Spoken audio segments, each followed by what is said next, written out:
Hello, everyone. Welcome to the channel. It's April 17th, 2023, and we have a lot to cover today, starting with the update on the injuries where Barcelona have gotten a triple boost before the match against Atletico de Madrid.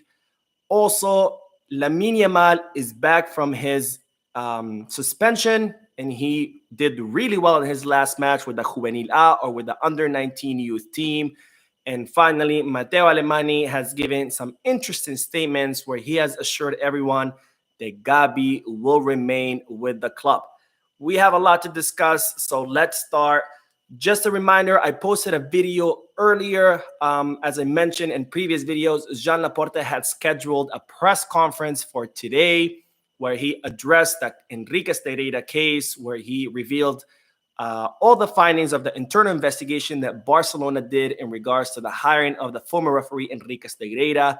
He also went on the offensive and fired back at La Liga, Javier Tebas, Real Madrid, and even UEFA's president, Alexander Seferin. And he also announced that Barcelona have 20 pending lawsuits against journalists and media outlets who were defaming Barcelona in the media. There was a lot in that press conference, very interesting press conference that I watched, and I made a video resuming everything that Jean Laporta talked about. So make sure you check that video out. I decided to do a separate video because there was just a lot to cover, and it would have made the stream that much longer. So if you want to know what happened in that press conference, definitely check that video out. Now, as always, we'll do a segment of news, and then we'll head to the comment section. We'll get a discussion going. As I always say in my videos, I love to hear from you guys. So let's keep this going. Now, let's start with the injury updates, and that's Barcelona have gotten a triple fitness boost ahead of the match against Atletico de Madrid. Pedri, Frankie de Jong, and Ousmane Dembele all trained with the group today. So that's looking good. It's expected that both Pedri and Frankie de Jong will be available for that match on Sunday against Atletico de Madrid. There is doubt about Dembele. I'm not saying he's not going to play that day, but there's some doubts. There's some reports saying that he might not come back until the match against Rayo Vallecano, which is next Wednesday, or maybe as far as the match against Real Betis, which would be the following weekend. Again, not confirmed. He could still play this weekend, but there is doubts. But as far as Pedri and Frankie de Jong, that's more of a certainty that they will be playing this weekend. That's, of course, great news because we have a very tough match against Atletico de Madrid, probably the toughest match left in this last stretch of the season, where the Cholo Simeone's team have gotten 13 matches undefeated, and they have won their last 6 matches. Griezmann is on top of his form, doing really well. It's going to be a very tough match. Luckily, it's at the Spotify Camp Nou, and hopefully the return of Pedri and Frankie de Jong to the midfield will see us play much better than how we played in the last 2 matches against Getafe and Girona, which I do want to talk about a little bit more. But before that, I do want to say that Sergi Roberto was injured in the match against Getafe. It looks like he suffered a hamstring injury. We're not sure how serious the injury is. There still need to be more medical exams to be performed, but it looks like he could miss the rest of the season. Now, with this news about the injuries, let's head back to the comment section. We'll get a discussion going. And then after that, I do want to talk about the team's performance against Getafe and Girona in general, so we can get a discussion about that as well. All right, Choo, I see you, man. Thank you for joining.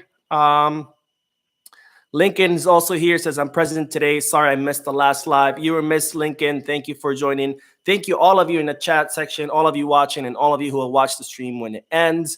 Don't forget, hit that like button so you can help this channel and help the YouTube algorithm recommend this video to more people. I'd deeply, deeply appreciate it. Let's see. Not football related, but let's go Bruins and Celtics. I honestly, the only sport I watch is football. So I wouldn't know. But if those are your teams, Chucho, I'm with you, man. Chucho also says, Mo, Rafinha should never play off start for Barca ever again. I agree. I've made my feelings very clear about Rafinha. I don't think he's Barca level or Barca material. He shows it match after match where he doesn't really do anything on the pitch. But every time I say something about him, people just jump on me. They're like, oh, you're a hater. You hate Rafinha. You hate Brazilians, which is stupid. I don't hate Rafinha. I just don't think he's Barca level. I mean, I've said Rafinha, Ferran, and Ansu should all go because on the field they don't produce anything. But for some reason, when I touch the Rafinha matter, everybody just gets so sensitive about it. You know, when Ansu Fati plays bad, everybody's like, "Oh, let's sell Ansu Fati. Ansu Fati sucks." When Ferran Torres plays bad, "Oh, Ferran Torres sucks. Let's sell Ferran Torres." When Rafinha plays better, "Oh, no, you're a Rafinha hater. You hate Brazilians." I don't get it. Why people are so protective of Rafinha. I don't know if it's a cult. If it is, let me know. But I just don't seem to find an explanation on why everybody's so defensive of Rafinha. They're like, oh, well, he scored goals. Okay, yeah, Ansu Fati has scored goals. Ferran Torres has scored goals. Does that make them good? No, they're not doing anything on the field. When you play for Barca, you're bound to score goals. And I've used this example before. Martin Braithwaite scored 9 goals when he was with Barcelona.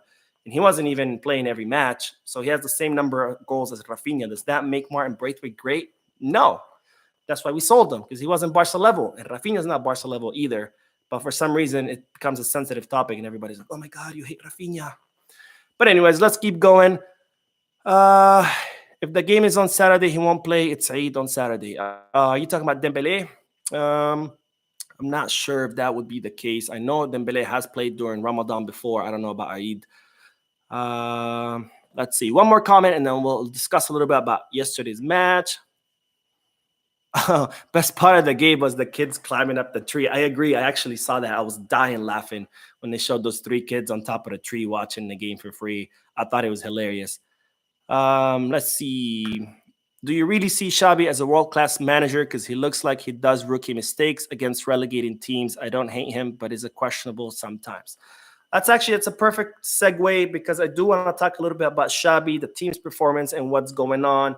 I mean, I don't think Xavi's world class because he's still learning. He's still pretty new. This is his first full season at top flight football. I don't think he's world class. I also don't think he should be fired. Like, all the fans are already calling for his head. I think that's just Barcelona fans being fickle. I've said it before. Projects take time. Projects don't grow overnight. They take a long time. There's going to be a lot of bumps in the road. You can't just call for a coach's head immediately as soon as there's a bump. Oh my God, let's fire him. Because if that's the case, the team will always going to suck for years. If every time the team hits a bump, you fire the coach and hire someone new, guess what? Your team is always going to underperform, and it's going to be seasons and seasons and years of playing bad, all because people are just like, oh my God, we lost a match. All right, fire him. That's not how the world works. Thankfully, the board of directors are not as fickle as the fans. They're having patience with the project. But let's talk about the performance yesterday in yesterday's match. It was very bad.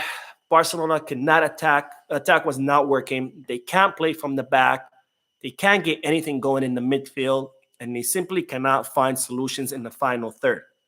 Now, of course, there's some pretty serious injuries with Pedri and Frankie de Jong not being in the midfield, and we've seen that without those two, the midfield is an absolute disaster.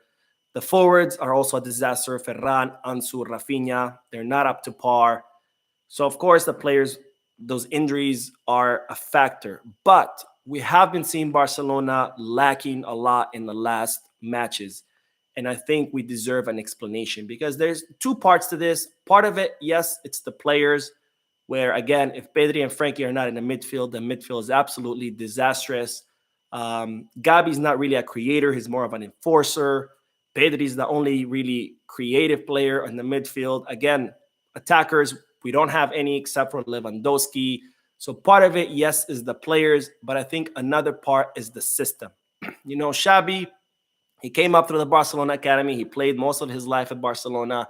He's a big proponent of the Barcelona style of play, of the Johan Cruyff philosophy, of Pep Guardiola's philosophy. But as good as he talks about these philosophies in his press conferences, and as good as he explains what he would like to see on the field in his press conferences, I simply don't see it on the field. Now, I don't know why. I don't know if Barcelona don't have the right players to play his philosophy. I don't know if the players are not comprehending what Xavi wants. I don't know if Xavi is failing to teach the players of what he wants, but we're simply not seeing that system on the field. And I don't understand why. There's a huge disconnect between what Xavi says on a press conference and about what we see on the field. Another thing is, if you have a proper system in place, it doesn't matter who the players are.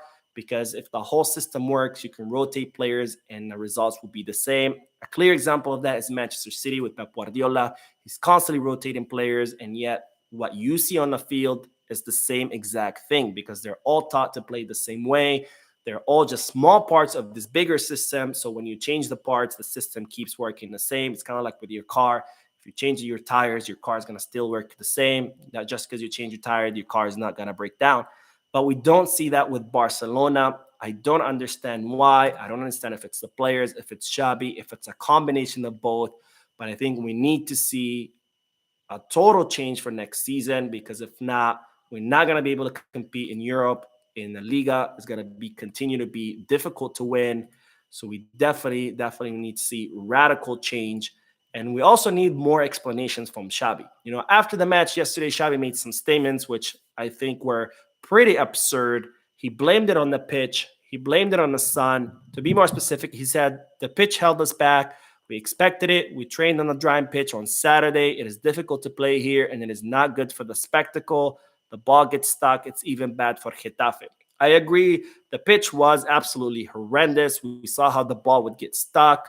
We saw how the ball would bounce weirdly. We saw that in that chance that where Rafinha hit the post, the way the ball bounced to Balde, and the way when Balde hits it, it does that really weird bounce. That I agree, the pitch was terrible, but nonetheless, the team should have been able to adapt. They're not the first team to play on Getafe's pitch. There's plenty of teams that play there. There's plenty of teams that have won matches against Getafe there. So I don't think that's the proper excuse. As far as the sun, I get it. It was really hot. It was 4 p.m., middle of the day. Again, not an acceptable excuse. So we really need better explanations from Xavi about what's going on because the system that he wants to implement is not being seen on the field. Again, I'm not saying that Xavi should be fired because of this. I just think we need better explanations because, again, projects do take time.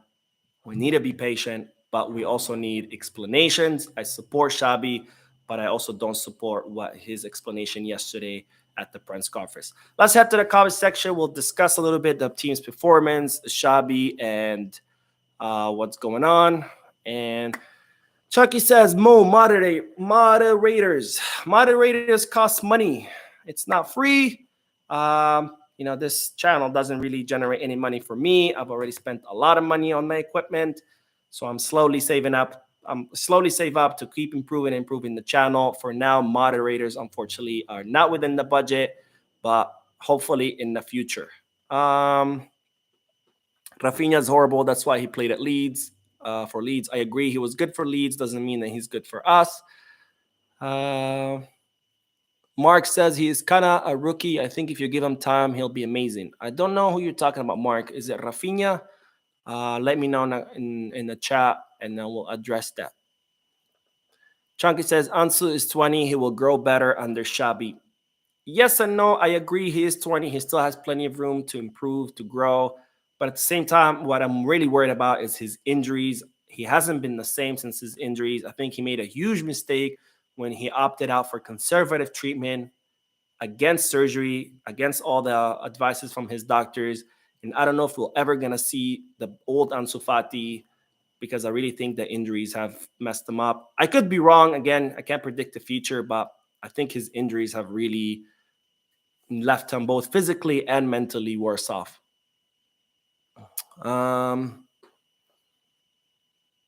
Let's see. What else? Chunky says Barca fans always put more in their mouth than they can eat. We want more. We want more. Like Barca fans are so toxic sometimes. 100% agree with you. Barca fans are extremely toxic. It's crazy. It drives me crazy. I mean, as soon as something goes bad, they want all heads to roll, fire everybody, fire Xavi, fire the players, fire the board of directors, sell the Camp Nou. I mean, it's insane. Instead of supporting the team, supporting Barca, I mean, with fans like that, I mean, we don't even need enemies because they do get pretty toxic. Let's see. A couple more, and then we'll move back on. Suma says, what about the RB situation? Do you think it will be unjust for Christensen to see less minute if we get a right back? Good question. I mean, would it be unfair? Sure, because Christensen is a solid center back. I would love, for him to remain a starter. But of course, Araujo and Conde is a better duo than Christensen Araujo. But just because it's unfair for him doesn't mean that we shouldn't bring a right back. We need a specialist in the right back position. Does Kunde do a good job there? Of course. Does Araujo do a good job in that position? Of course. But that doesn't mean we should have them there. That's not their natural position. So we're sacrificing their skills and talents because they're much better center backs than they are right backs. So we still need to bring a right back. I don't know if it's gonna happen. It's one of those positions where the club need to reinforce, but it's on a lower priority level, just given the club's financial situation. Okay. Lincoln says, I agree fully what Xavi says and how they play. It's two completely different things. Yeah, absolutely.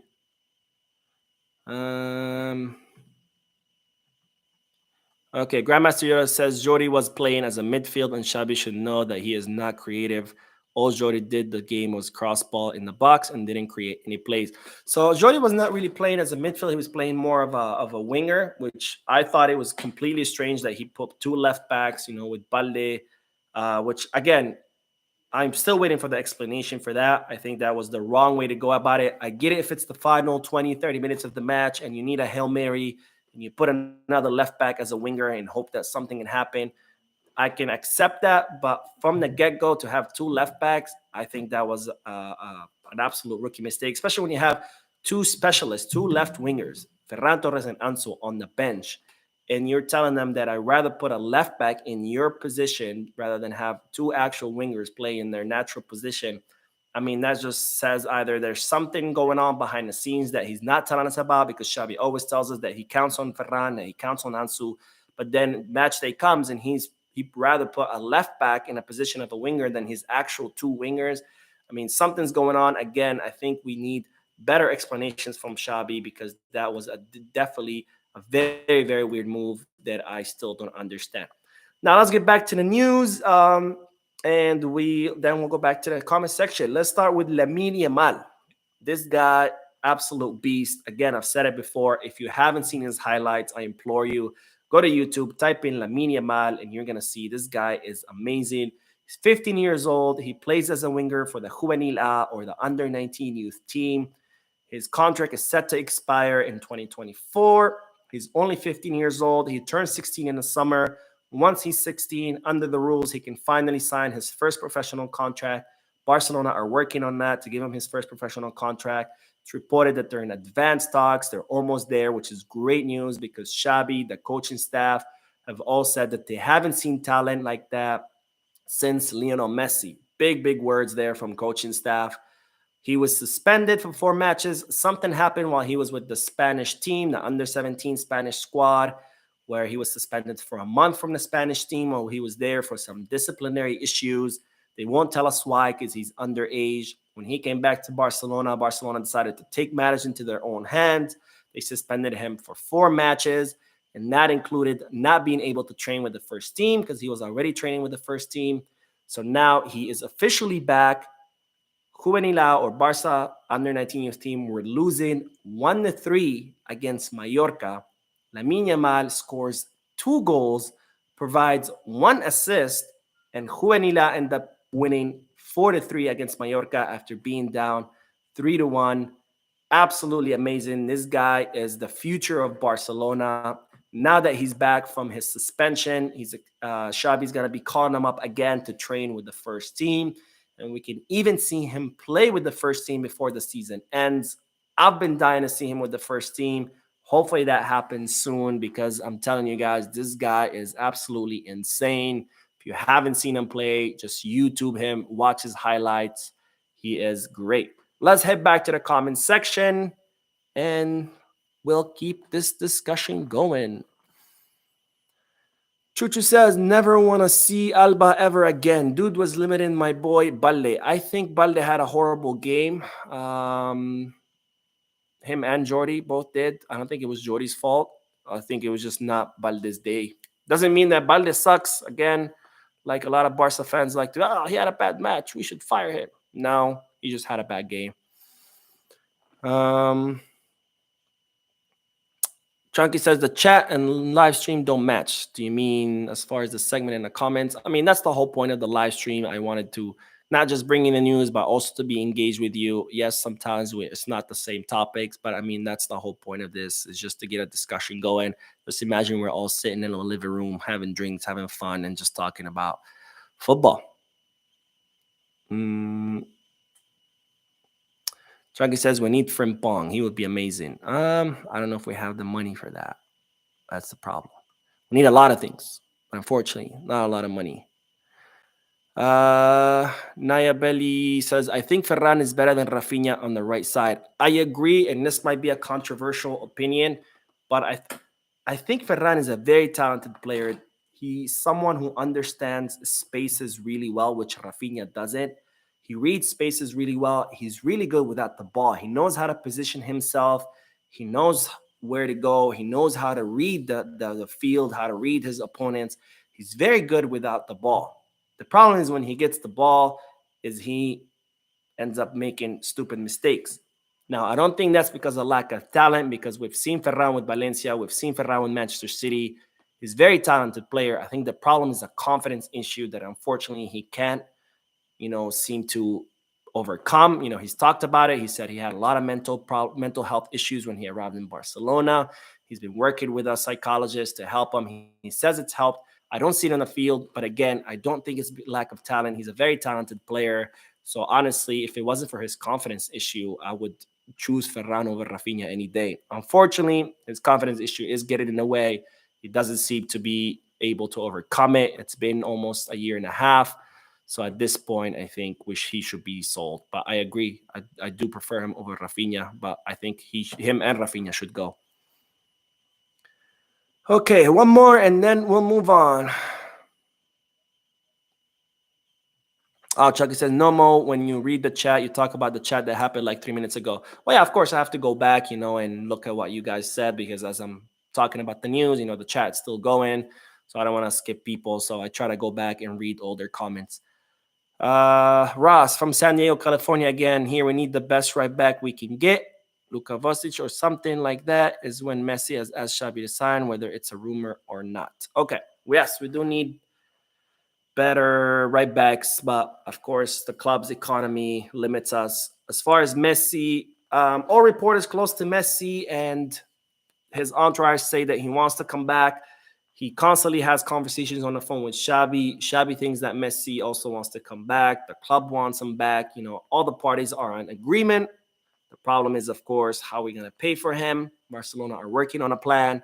The other problem is, of course, Javier Tebas and whether he's going to let us. Because, again, the reason Messi left was Javier Tebas to begin with. He's the one who told Barcelona that they couldn't renew him, and that's why he left. So we're going to see if he'll let us bring him back. Okay. I think we're pretty caught up, or not? No, yes. Okay. Next segment is about Gavi, because of course there's a lot of worry about Gavi. He renewed his contract with Barcelona for 4 seasons. Barcelona tried to register it during the winter transfer market. Javier Tebas said no. He changed the rules on purpose 2 days before the market closed. So Barcelona are unable to register Gavi. So Barcelona takes the case to the court. Court says, okay, you can register him. Barcelona registers Gavi's contract. He becomes a first-team player. Then Javier Tebas appeals that, and the court reverses their decision. And now Gavi's registration has been deleted as a first-team player. And even though he renewed his contract, he's reverted now back to his old contract as an under-19 youth team, as a juvenil A team player, which expires at the end of the season. So, of course, if Barcelona cannot register that 4-year contract extension that Gavi signed, that would mean that Gavi would become a free agent. A lot of teams are salivating at this. Bayern Munich are monitoring the situation, ready to pounce to sign Gavi. Chelsea want Gavi, especially since it looks like they're going to be signing Luis Enrique as their coach. And given the Luis Enrique system of play, Gavi would be a perfect fit. So, of course, this has generated a lot of worry amongst Barcelona fans. They don't want to lose Gavi because, of course, he is one of those foundational pieces in our team. But today, Matteo Alemany, our football director, gave statements assuring everybody that Gavi will be renewed.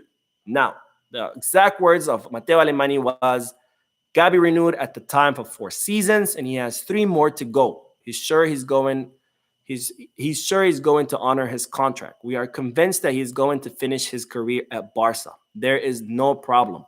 When a transfer window closes, we are already thinking about the next one. This is part of the show.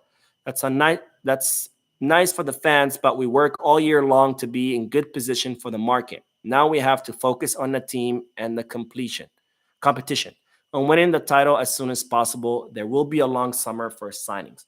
So Matteo Alemany seems to be very confident that Barcelona will be able to register Gavi's contract. As he said, as soon as the window closes, they're already working on the next one. That means that since January, they've been working on everything they're going to be doing in the summer. Everything is calculated. Everything is going to happen the way they want it to happen. So Gavi, of course, wants to remain in Barcelona. Barcelona wants Gavi to remain there.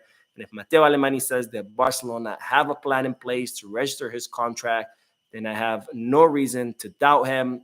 Matteo Alemany hasn't given me any reason to ever doubt his word. We've all seen the type of genius that he is, where he's been able to work magic with what little he has. Everybody said Barcelona were not going to be able to sign anybody in the summer, and yet we signed 7 players. And they said we weren't going to be able to sign anywhere, offload or sign anybody in the winter. He went and offloaded 2 players and was even able to sign Julian Araujo, which of course we weren't able to register, but nonetheless, I don't doubt Matteo Alemany, and I think that Gavi will remain with the club like he says he will.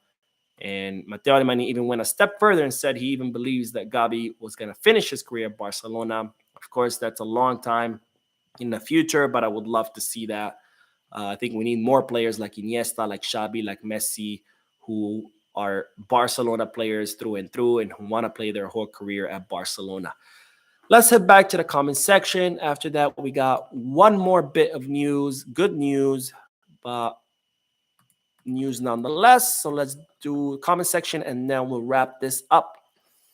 Okay, where did we leave off? Grandmaster Yoda says, how would you like to see the starting 11 next season? That's difficult because we don't know who is going to be staying and who's going to be leaving for sure yet. But of course, Ter Stegen in the goal. I would love to see more minutes for Iñaki Peña as the second goalkeeper. Hopefully sign a good right back. If we can't sign a right back, maybe Julian Araujo could maybe fill that position. We'll still see he's still training with the Barca Athletic.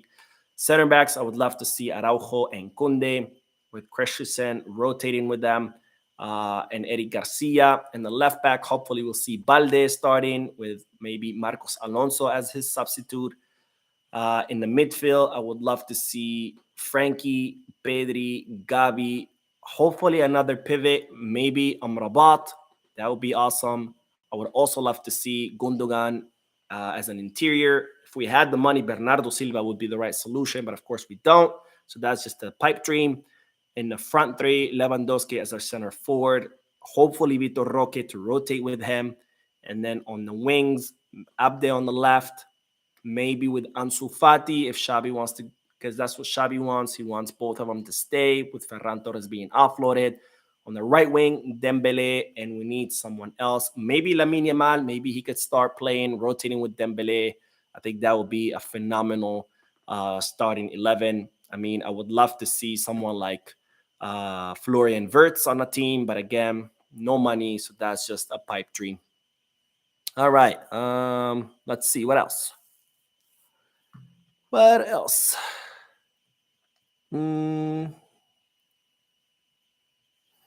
So Ross says, can you please do a bit of scouting on Luka Vasic, the 6'4" Croatian Messi and Xavi wants for next video? He's 18.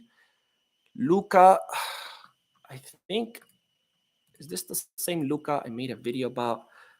Because there's also a different Luka that I reported about last video, who is a 16-year-old center back who Barcelona are monitoring.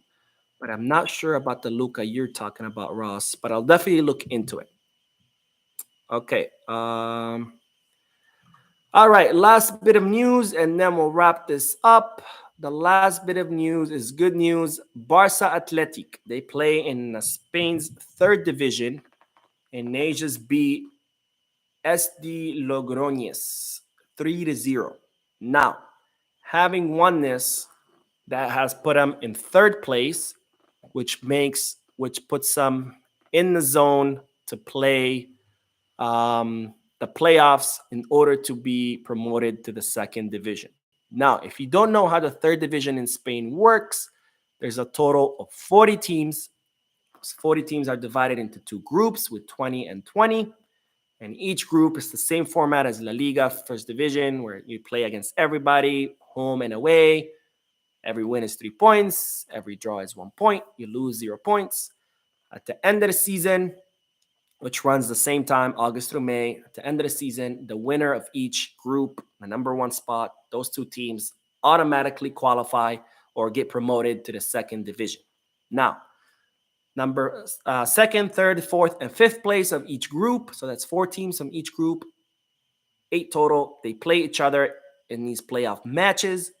And out of the 8 teams, 2 of them end up getting promoted to the second division. So 4 teams end up getting promoted to the second division. Now, Barca Athletic are sitting in third place. There's 6 matches left in the season. Barca Athletic have 53 points, with the first place team has 59 points. So Barca Athletic are only 6 points behind first place with 6 matches left. So that means that Barca Athletic could easily catch up and get finished in first place. And if they do, they automatically get promoted to the second division. If they don't, as long as they finish in second, third, fourth, or fifth place, they'll have a chance at playing the playoffs. And if they win those playoff matches, they'll be able to get promoted to the second division. That, of course, will be great for Barcelona, not only from the marketing and revenue part of it, because, of course, Barcelona would earn more money if the Barca Athletic was in second division, but also as far as the development of the players. As you know, a lot of the La Masia players get promoted to Barca Athletic when that's where they're tested to see if they can qualify to the first team. And if we can have Barca Athletic playing in the second division where the competition is a lot higher than the third division, that would be a lot better for La Masia players as far as their development, as far as challenging them, and as far as getting them ready to play in the first team. So good news there. If Barca Athletic keep playing good, there is a chance they can get promoted to the second division. Let's do a couple more comments and then we'll wrap this up. Again, don't forget a video I posted earlier that went over in detail of Jean Laporta's press conference. Make sure to watch it. A lot of good stuff in that video, a lot of juicy stuff. Jean Laporta did not hold back and just came out swinging. I loved every minute of it, so make sure you check it out. Okay, let's see. Where did we leave off? Ross says, I think it's the same guy. Okay, yeah. I did a video about him. I think it was yesterday. Let me check. I'll tell you exactly when it was. I think it was in yesterday's video. But anyways, let's see.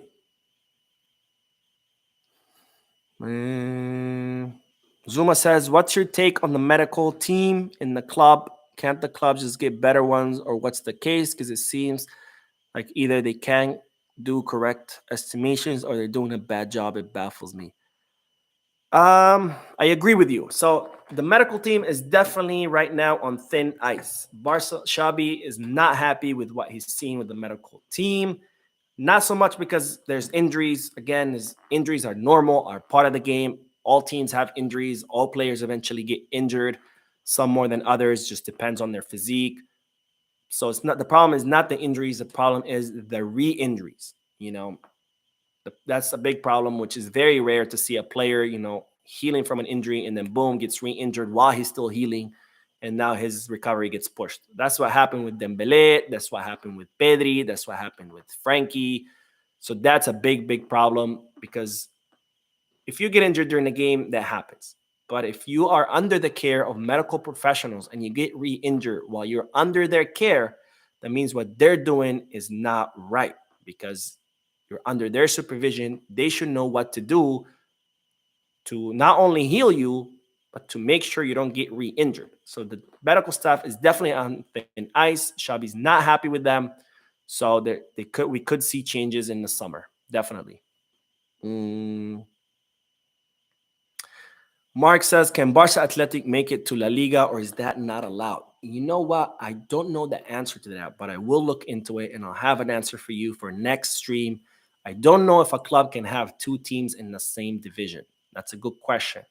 I mean, it would be, I don't want to say impossible, but very unlikely just because, Barca Athletic, they're all very young players coming up from La Masia, and to be able, to compete at the first level would be hard, not impossible. But again, I don't know that answer as far as rules, but I'll definitely look into it. So Mark says a lot of ex-Barca players come out and talk about practice being bad and not intense. Do you think that's a real problem? So that was a real problem under Koeman. I know a lot of players used to say that under Koeman they didn't work much on their physicality or their stamina. That changed under Xabi, and we saw it. We see it in the matches where the players can maintain a higher level of intensity than under Koeman. So I think that was definitely a big problem. It's improved now, but I don't know. I think the medical staff has to do with it a lot because, again, the problem is not that they're getting injured. The problem is they getting re-injured while they are under the care of the medical staff. Okay, one more, and then that's it. We'll wrap it up. Dark Knight says, don't you think Lamine Yamal is better than current Ansu and Ferran? That's a question that we can't answer yet. I mean, he does have a lot of prospects. They are saying he is the best player they've seen in La Masia since Messi. So technically, yes. But we won't know until he actually starts playing with the first team.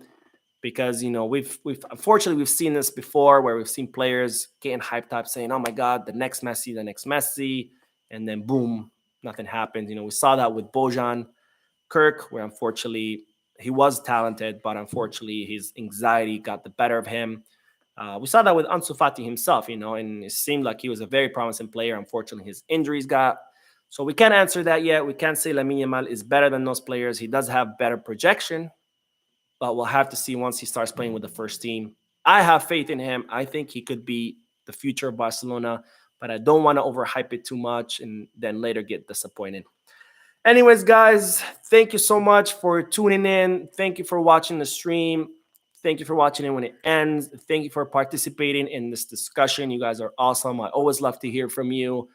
I will see you in tomorrow's video, and then again Wednesday, another live stream at 7:15 p.m. I think I want to do a live survey or poll to see if you guys maybe want to do these more often. I do enjoy this a lot, talking to you guys. It's not the same talking through the comment section than the chat, but let me know. I'll do that poll next stream. And anyways, have a good night, guys. As always, Visca Barça, and I will see you in tomorrow's video.